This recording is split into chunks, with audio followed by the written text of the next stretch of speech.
नमस्कार। दिशोम गुरु शिबू सोरेन अब हम सबके बीच नहीं है। आज सुबह तड़के 8:56 पर उन्होंने दिल्ली स्थित सर गंगाराम अस्पताल में आखिरी सांस ली।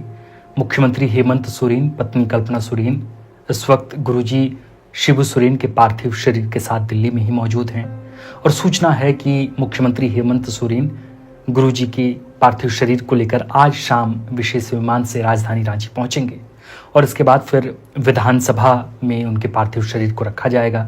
इसके बाद फिर झारखंड मुक्ति मोर्चा का जो कार्यालय है वहां शिबू सोरेन के पार्थिव शरीर को लाया जाएगा और इसके बाद नेमरा में अंतिम संस्कार होगा। नेमरा यानी कि जो मुख्यमंत्री हेमंत सोरेन का गांव है, अपना घर है। मुख्यमंत्री हेमंत सोरेन, कल्पना मुर्मू सोरेन और इसके साथ साथ पूरा समाज, पूरा आदिवासी समाज, पूरा झारखंड ही और पूरा देश आज अपने जननायक के विदाई पर रो रहा है, आंखें भींच कर रो रहा है और याद कर रहा है गुरुजी शिबू सोरेन को। अलग राज्य की मांग को लेकर चलने वाले सबसे लंबा आंदोलन था झारखंड आंदोलन, जिसके सबसे बड़े नेताओं में से एक दिशोम गुरु शिबू सोरेन का आज देहांत हो गया। वो शिबू सोरेन जिन्होंने न सिर्फ एक अलग राज्य की मांग को लेकर आंदोलन किया बल्कि आदिवासी समाज में एक समाज सुधारक के रूप में भी जाने गए।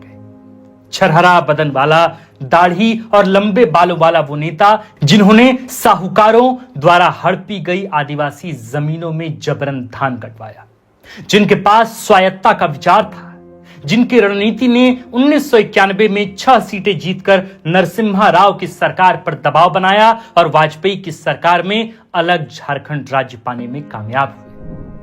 आज हम आपको उसी नेता की कहानी बांचने जा रहे हैं जिसे आदिवासी दिशोम गुरु यानी देश का गुरु कहते हैं, जिस नेता के नाम पर ही संताल के आदिवासी आज भी वोट करते हैं और चुनावी मंच पर जिनकी मौजूदगी ही जीत का प्रमाण बन जाती है। आइए जानते हैं कि कैसे उस दूरदर्शी नेता ने झारखंड के बनने में सबसे अहम भूमिका निभाई और कैसे आज का झारखंड उनका कर्जदार हो। नमस्कार, हमारा नाम आकाश आनंद है और आप देख रहे हैं दिशोम गुरु शिबू सोरेन पर आधारित हमारा विशेष कार्यक्रम।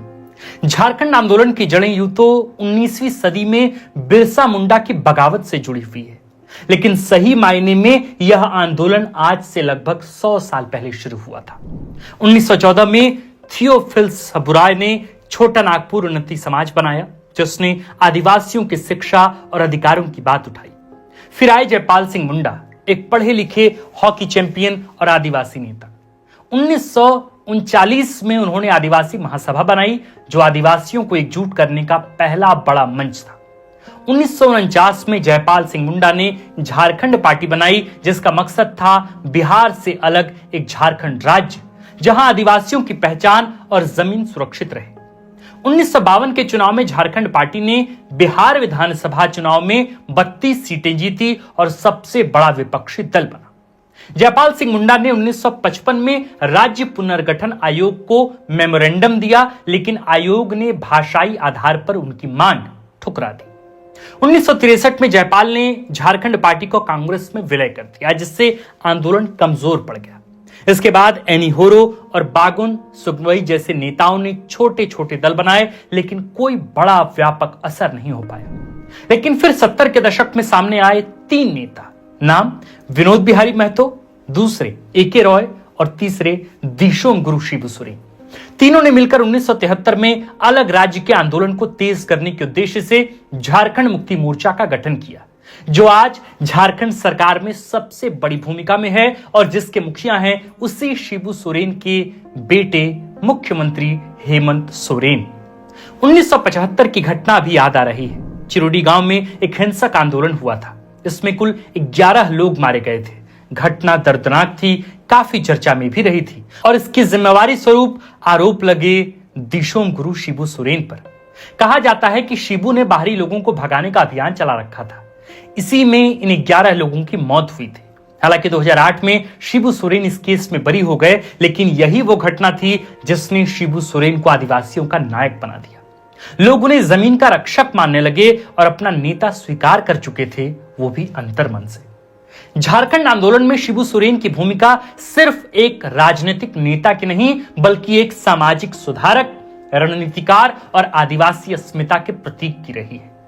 दिशोम गुरु शिबू सोरेन किताब में पत्रकार अनुज सिन्हा लिखते हैं कि 1960 के दशक में अपने पिता सोबरन सोरेन की हत्या के बाद शिबू सोरेन ने केवल जमीन की लड़ाई नहीं लड़ी, बल्कि आदिवासी समाज में शराब और सामाजिक कुरीतियों के खिलाफ भी अभियान छेड़ा। उन्होंने आदिवासी समाज के लोगों को समझाया कि नशापान बंद करने के बाद ही सांस्कृतिक पुनर्जागरण हो सकता है और सांस्कृतिक पुनर्जागरण से ही झारखंड आंदोलन सही दिशा में जा सकता है।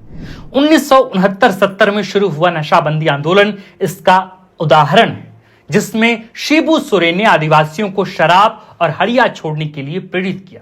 इसका एक मकसद आर्थिक शोषण से भी आदिवासी समाज को बचाना था, क्योंकि आदिवासियों की जमीन हड़पने के लिए शराब साहूकारों के लिए एक जरिया बन गया था। उस दौर में लागू हुआ नशाबंदी आंदोलन सामाजिक सुधार आंदोलन की रीढ़ बना। शिबू सोरेन के जेएमएम में आने से झारखंड आंदोलन को नई जान मिली थी। उनकी रणनीति थी आदिवासियों को एकजुट करने की, जमीन की लड़ाई तेज करने की और सियासत में दबदबा कायम करने की। 1970 के दशक में जेएमएम ने खेतों में जबरन फसल कटवाई और जमींदारों के खिलाफ जन आंदोलन चलाए। झारखंड आंदोलन इतिहास और विश्लेषण नामक किताब में धान काटो आंदोलन का जिक्र मिलता है। लेखिका रमणिका गुप्ता लिखती हैं कि 1970 के दशक में शिबू सोरेन ने आदिवासियों को संगठित किया और जो जमीनें महाजनों और जमींदारों द्वारा हड़पी गई थीं, उनमें लगे धान की जबरन कटाई शुरू कराई।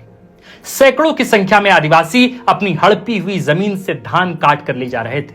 यह गांधीवादी सविनय अवज्ञा से प्रेरित था, लेकिन स्थानीय स्थितियों और संदर्भों में ढला हुआ आंदोलन कहा गया। इसने आदिवासियों में आत्मविश्वास जगाया और बिहार सरकार पर दबाव बनाया। शिबू सोरेन की अगुवाई में आदिवासियों का गुस्सा और संगठन अब बिहार सरकार के लिए सिरदर्द बन चुका था।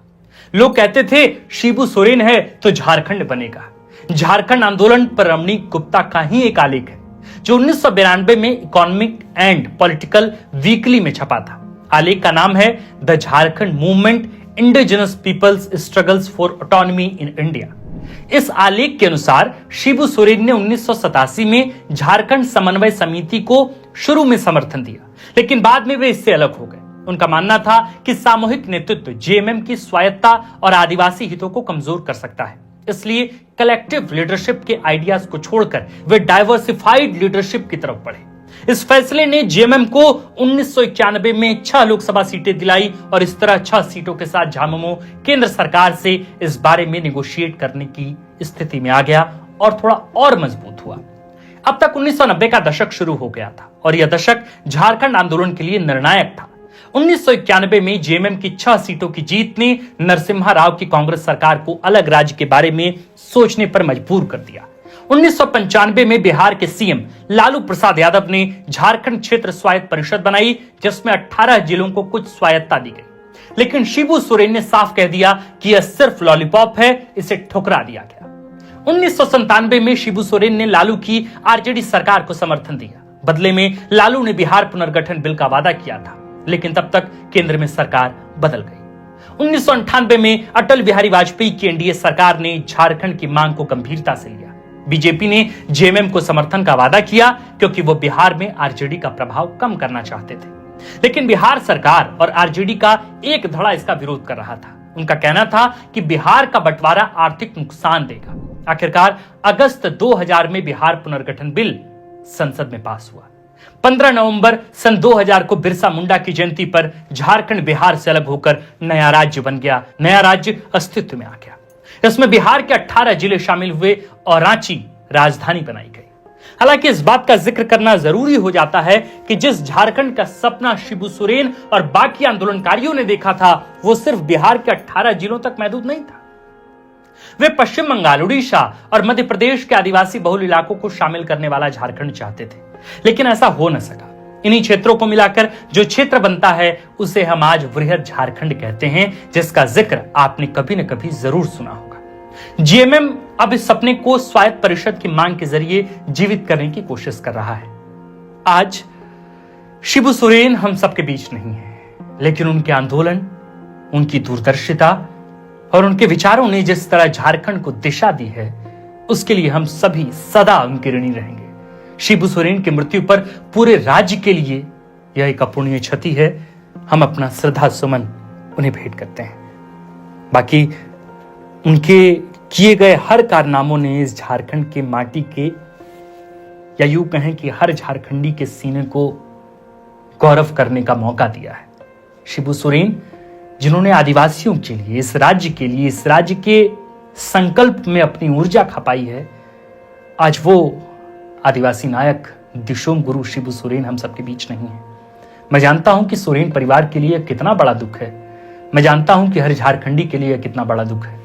मैं महसूस कर सकता हूं उस दर्द को, जिस दर्द में झारखंड का हर नौजवान चाहता है कि इस राज्य में, इस राज्य के धूसर मिट्टी में शिबू सोरेन जैसा लड़का, एक बेटा पैदा होता रहे, एक बेटी पैदा होती रहे, जो बताए कि झारखंड के मुद्दे क्या हैं और जो बताए कि आदिवासी अपने हक हुकूक के लिए लड़ना कैसे जानते हैं, जो बताए कि मेन स्ट्रीम के अलावा जंगलों में भी एक सुख है और उस जंगल से भी सरकार गिराई जा सकती है, सरकार बनाई जा सकती है।